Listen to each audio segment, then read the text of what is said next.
physicist, PhD, and currently the scientific director at Atombeam Technologies. Speaking for Charles here, this is a collaborative project with people listed there. So, first of all, have any of you heard of John Harrison and the H1 clock? Raising hands. No? Okay. Well, for those of you who haven't, he solved the notorious longitudinal problem in the 1700s, and he wasn't an astronomer. He was a clockmaker, and he solved it with a clock.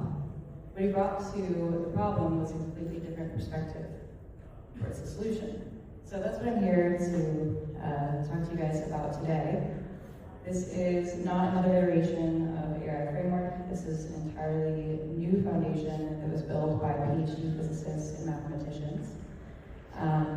It is an AI that demonstrates sublinear scaling, that has natural inherent structure that prevents hallucination, that evolves and adapts and acts with real-time scenarios and learns, and also that has glass box reasoning. So this might sound a little too good to be true, but I get it. Okay. There we go. So what makes PCM different is that it's based off of concepts within physics. So for example, similar to the way that our highly efficient natural world forms, cognition from the PCM forms within the structure of geometry and curved manifolds.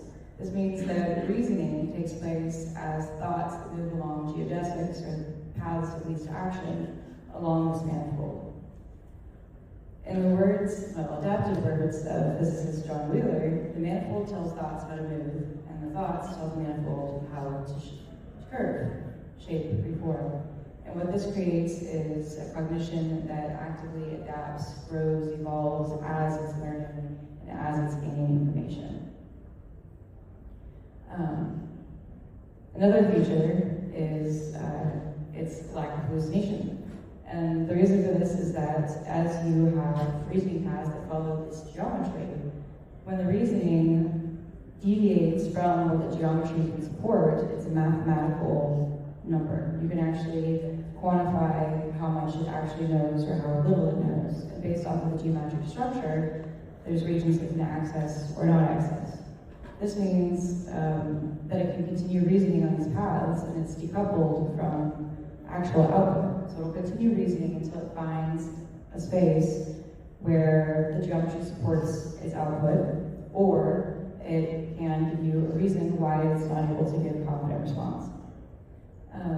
So this allows for a mathematical metric to actually measure confidence and prevents hallucination naturally just as a structure. The next thing is the scaling. So the way that the universe organizes mass, that moves along geodesics, it collapses, and it forms more and more energetically efficient structures, right? So the PCM does a lot the same.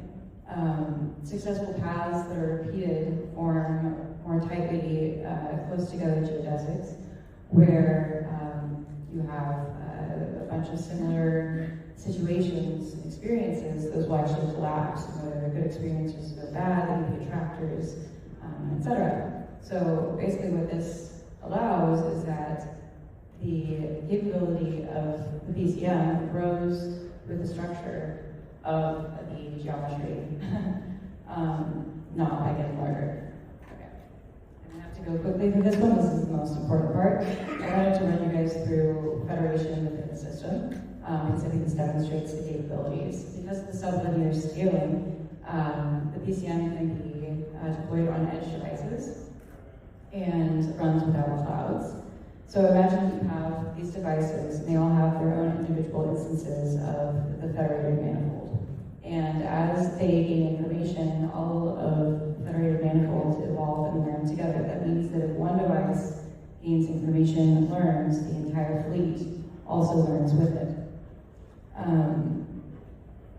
Sorry, I'm getting distracted. We're at 0 minutes now. Right. So additional to the federation, the information that it actually passes between the units is not raw data. It is a geometric structure that encodes the changes that occurred on the geometry. Additionally, in denied comms scenarios, it doesn't break. The individual devices continue to run and work and reason, but they reason on the instance of the last received geometry. They're able to continue working with that, but they don't hallucinate their confidence. They're able to actually understand what they lost in the geometry, where their blind spots are, and either navigate along that geometry to find regions of courses of action that would lead them to spaces where they would be more confident, or just openly acknowledge what they do not know.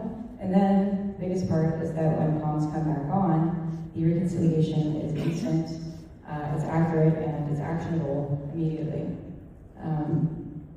So that was everything. I'll leave this slide up here because I'm pretty sure I'm way out of time. But if you're interested in our methods, results, etc., I have a QR code up here for more information. Also, the three of us will be here today and tomorrow, so feel free to come find us and ask us any questions.